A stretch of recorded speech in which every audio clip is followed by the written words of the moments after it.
미가서 5장 보시겠습니다. 미가서 5장입니다.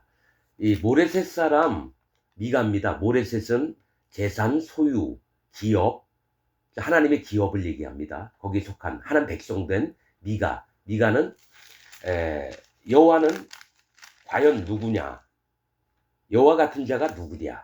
이런 뜻입니다. 하나님을 찾는 자를 얘기를 합니다. 하나님의 백성된 하나님을 찾는 자를 얘기를 합니다. 자, 미가서 5장입니다. 딸 군대여 너는 때를 모을지어다. 그들이 우리를 에워쌌으니 막대기로 이스라엘 재판자의 뺨을 치리로다. 자, 이 얘기를 합니다. 딸 군대여 거듭난 하나님의 백성들이여 너는 때를 모을지어다. 무리를 지어서 준비를 하라는 거예요. 그들이 사단 마귀의 집단 거짓 기독교인들이 우리를 에워쌌으니 막대기로 이스라엘 재판자의 뺨을 치리로다. 이 얘기는 뭐냐면 예수님을 십자가에 못을 박히게 만드는 자들이 있다라는 겁니다. 예수님을 십자가에 못이 박히게. 거짓 기독교인들이겠죠. 바리새인들이나 사두개인, 장로, 서기관, 제사장 이런 자들이 이스라엘 재판자, 이스라엘 재판자는 예수님이에요. 예수님의 뺨을 칠 거라는 거는 뭐냐면 예수님 십자가에 달려 돌아가실 걸 얘기를 하는 겁니다. 그러면서 이제 예수님 태어날 때를 얘기합니다. 2절 베들레헴 에브라다야 너는 유다 족속 중에 작을지라도 이스라엘을 다스릴 자가 네게서 내게로 나올 것이다. 그의 근본은 상고의 태초엔이다. 이렇게 얘기합니다. 예수님이 베들레헴에서 태어나시거든요. 마국간에. 베들레헴 에브라다야 얘기합니다. 사실은 동방박사들이 와서 헤롯한테 예수님 태어나는 것을 물으니까 헤롯이 경배하라. 그 다음에 뭡니까? 이제 동방박사들이 멀리 도망갔거든요. 그래서 베들레헴 일대에 2살 난 아이들을 전부 다 죽이죠. 2살 난 이하에 예수님 죽이려고. 베들레헴 에브라다야는 또 연관 단어가 누구냐면 라헬입니다. 라헬이 죽은 곳이 베들레헴 에브라다라고 알고 있어요. 그쯤에서 이게 맞나 모르겠네.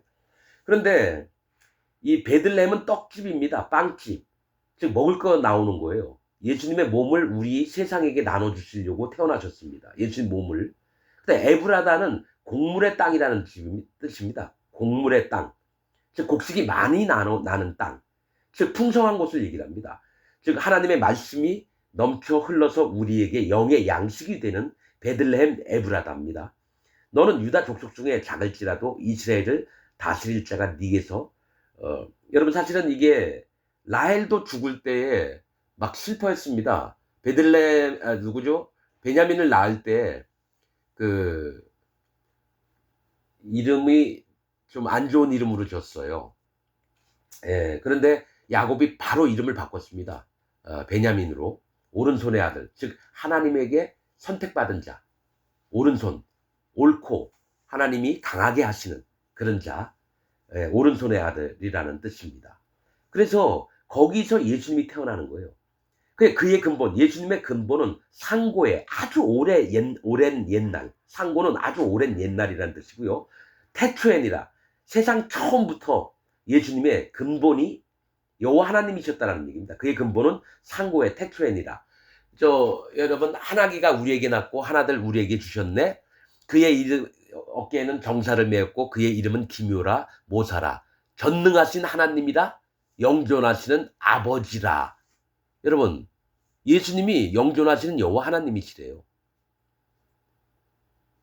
이사야서에 있죠? 그게 뭐냐면 예수님이 곧 여호와 하나님이세요. 성령님이 곧 여호와 하나님이세요. 우리가 삼위일체로 이론으로 막 하죠. 영으로 하는 겁니다. 이론으로 하는 게 아니라. 저는 하나님과 예수님과 성령님이 똑같은 한 분이신 것을 마음에 믿습니다. 즉 하나님이 육신을 입고 이 땅에 오신 거예요. 그래서 우리 사람들의 죄를 없애려고 자기 몸으로 스스로 내어주셔서 모든 세상의 죄를 없앤 분이 예수님입니다. 그분이 곧 여호와 하나님이십니다. 3절 그러므로 임산한 여인이 해산하기까지 그들을 붙여 두시겠고 그 후에는 그 형제 남은 자가 이스라엘 자손에게 돌아오리니. 자, 이 얘기 뭐냐면 임산한 여인이 해산하기까지 그들을 붙여두시겠고, 그들은 누구냐면 이방인들이 회개할 때까지, 하나님께로 돌아올 때까지 그들을 붙여두시겠고 예수님을 믿게 하고, 그 후에는 그 형제 남은 자가 이스라엘 자손에게로 돌아오니, 그 형제 남은 자가 이스라엘 백성들을 얘기합니다. 이스라엘 백성이 지금 예수님을 메시아로 믿지 않아요. 그러나 이제 마지막 때가 되면, 짐승의 때 되면은 14만 4천 명이 이스라엘 백성 중에서 여호와 하나님께 돌아옵니다. 14만, 죽임을 당하면서. 14만 4천은 죽임을 당하는 자들을 얘기를 합니다. 살아있는 자는 14만 4천 명이 아니고요. 마지막 때에 예수님의 그 증거를 마음에 믿고 복음을 믿고 돌아올 이스라엘의 12지파에 속한 14만 4천 명이 돌아옵니다. 여러분, 신천지들도 뭐 자기들 14만 4천 명이니, 여호와 증인도 무슨 14만 4천 명이니, 여러분, 아닙니다. 14만 4천 명은 정확하게 이스라엘 백성 중에서 각 지파에 12,000명씩 짐승의 때에, 마지막 때에, 7년 대환란 때에 순교를 당하면서 흰옷을 입게 되는 무리를 얘기합니다. 죽임을 당합니다. 14만 4천은 죽임을 당한다는 뜻입니다. 죽지도 않았으면서 14만 4천 명에 속하라고 막 떠드는 놈들은 다 사입이 이단이에요. 개같은 놈들입니다. 신천지 이만희, 뭐 여호와 증인 다 좀 착각하지 말고 14만 4천 명은 이스라엘 백성들이에요. 각 지파 12,000명씩. 죽임을 당하면서 그때 예수님 겨우 믿게 되는 거예요. 자, 그가 여호와의 능력과 그 하나님 여호와의 이름의 위엄을 의지하고, 그가 누구예요? 예수님이 여호와의 능력과 그 하나님 여호와의 이름의 위엄을 의지하고 서서 그때에게 먹여서, 누구예요? 하나님 백성, 구원받은 자들에게 먹여서 그들로 안연히 거하게 할 것이다. 뭐예요? 천년왕국 때 예수님이, 여러분, 낙원에 초대를 합니다. 의인들을. 아담부터 살고 있었던 모든 의인을 예수님이 초대를 합니다. 그게 낙원, 크기가, 의인들이 그리스도의 성, 즉 예수님이 가서 준비하시는 성이 중국 땅 넓이 됩니다. 중국 땅 넓이. 계시록에 있죠? 2600 스타디온인가? 뭐 1600인가? 2600 나오죠? 자, 그들로 안연히 거하게 할 것이다. 이제 그가 창대하여 땅끝까지 미치리라. 예수님이 세계가 끝까지 영원토록 미칠 거라는 겁니다. 이 사람은, 예수님은 우리의 평강이 될 것이다. 아수르 사람이 우리 땅에 들어와서 우리 궁들을 밟을 때에는 우리가 7 목자와 8 군왕을 일으켜 그를 치리니, 이 아수르 사람은 사단 마귀에 속한 사람입니다. 거짓 기독교인들을 얘기를 해요. 그때에 하나님께서, 예수님이 7 목자와 8 군왕을 일으켜서 사단 마귀의 세력을 칠 거래요. 7 목자는 뭡니까? 양들을 키우는 목자입니다. 7은 뭡니까? 거룩한 목자들을 얘기해요. 마음에 성령님이 있는 거룩한 목자. 또 8 군왕은 뭐냐? 구원받은 하나님의 백성들을 얘기를 합니다. 나라를 군대가 된 8 군왕, 즉 여호와 하나님 앞에 마음에 죄가 없어지고 마음에 성령님이 오신 이 나라 8을, 구원받은 자들을 일으켜 그를 칠 거래요. 사단 마귀에 속한 거짓 기독교인들을. 그들이 칼로 아수르 땅을 황무케 하며 니므롯 땅의 어기를 황무케 하리라. 이 아수르는 누구라고요? 사단 마귀의 세계에 있는 자들과, 니므롯은 뭐예요? 니므롯은 성경에 뭐가 있죠? 특이한 사냥꾼이더라. 영혼들을 죽이는 자를 얘기합니다. 니므롯이라고 하는 뜻은 배반하다, 속이다, 내버리다, 약속 지키지 않다, 괴유를 행하다, 이런 뜻이 니므롯입니다. 특히 성경에서는 특이한 사냥꾼, 즉 영혼들을 죽이는 목사와 장로와 집사와 이런 놈들을 얘기합니다. 거짓 기독교인들, 죄가 있는 기독교인들. 이게 니므롯 족속입니다. 니므롯 땅의 어기를 황무케 하리라. 아수르 사람이 우리 땅에 들어와서 우리 지경을 밟을 때에는 그가 우리를 그에게서 건져내리라. 예수님이 누구예요? 성도들을 구원해 내시겠다는 겁니다. 뭐냐? 천년왕국 때에, 마지막 때에 곡과 마곡 백성이, 유브라데 강물이 마르니까 예수님 살고 있는, 성도들이 살고 있는 성에 건너와서 여러분 아마겟돈 전쟁을 일으킵니다. 그때 하늘의 천사들이 내려와서 곡과 마곡 백성들, 거짓 선지자들, 거짓 기독교인들을 전부 다 불지옥에 집어넣습니다.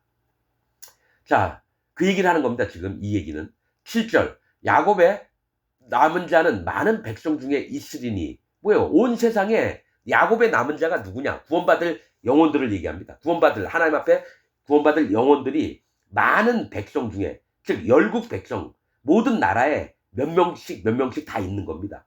구원받을 자들이 많은 백성 중에 있으리니 그들은 여호와에게로서 내리는 이슬 같고 이슬은 성경에서 하나님의 말씀을 얘기하는데요. 작지만 많고 눈에 안 보여요. 하나님 말씀 같고 풀 위에 내리는 단비 같아서 이 풀은 뭐냐? 연약과 부족을 인정하는 자들을 얘기합니다. 진짜 하나님 백성들은 자기 연약과 부족을 인정해요. 그 풀 위에 내리는 단비 같아서 이 구원에 대한 교훈, 즉 복음을 얘기합니다. 복음. 물과 피와 성령의 복음을 얘기합니다. 풀 위에 내리는 단비 같아서 사람을 기다리지 아니하며 인생을 기다리지 아니할 것이며 이 얘기는 사람을 의지하지 않고 인생을 의지하지 않습니다. 오직 여호와 하나님, 예수님, 성령님을 의지합니다. 하나님 구원받은 백성들은. 그런데 전 세계에 있는 기독교인들은 자기 교회 목사를 의지합니다. 목사도 인생이고 사람이에요. 근데 하나님의 뜻은 뭐냐? 사람을 의지하지 말라고 합니다. 오직 마음에 계신 성령님의 인도를 받아라. 사람의 교훈을 받지 말라. 이 얘기를 하십니다. 근데 전 세계에 있는 기독교인들은 자기 교회 우리 목사님 이러면서 떠들고 다녀요. 목사도 사람이고 50보 100보입니다. 인생을 기다리지 아니할 것이며 야곱의 남은 자는 열국 중과 여러 백성 중에 있으리니 흩어져 있다라는 거예요. 야곱의 남은 자는 구원받을 자를 얘기를 하는 거예요.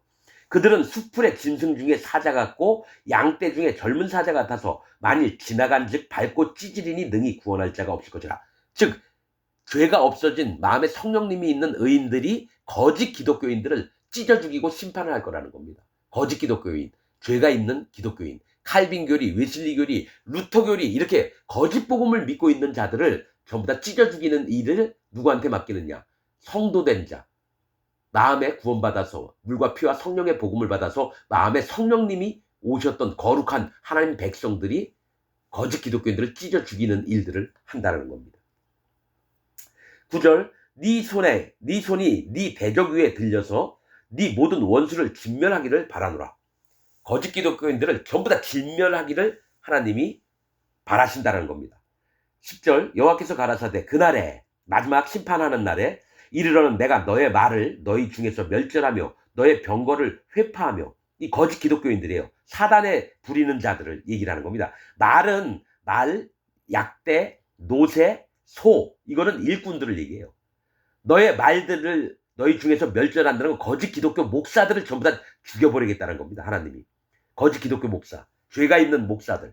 너의 말을 너희 중에서 멸절하여 너의 병거를 회파하며 너의 땅의 성읍들을 멸하며 너의 모든 견고한 성을 무너뜨릴 것이며 그러니까 거짓 기독교인들을 전부 다 쳐 죽이겠다는 거예요. 내가 또 복수를 너희 손에서 끊으리니 헛된 속임수를 다 끊어버린다는 거짓 복음 가진 자들을 전부 다 끊어버리고 네게 다시는 점장이가 없게 될 것이며 헛된 속임수를 계속 하는 자들 내가 너의 새긴 우상과 주상을 너희 중에 멸절하니 하나님을 자기가 만들어서 믿는 자들을 전부 다 멸절시키겠대요. 하나님을 자기가 만들어서 믿어요. 네가 네 손으로 만든 것을 다시는 섬기지 아니하리라. 내가 또 너의 아세라 목상을 너희 중에서 빼어버리고 너의 성읍들을 멸할 것이며 내가 또 진노와 분한으로 청동치 아니한 나라에 갚으리라 하셨느니라. 물과 피와 성령의 복음을 전달해줘도 안 믿는 자들 사도 바울이 전했던 물과 피와 성령의 복음을 안 믿고 자기가 죄가 있다라고 하는 기독교인들을 전부 다 멸망을 시킬 거라고 말씀하시는 게 미가서 5장입니다. 죄가 있는 기독교인들은 여호와 하나님 옆에 절대로 구원을 못 얻고 마음에 성령님을 얻지를 못합니다. 마치겠습니다.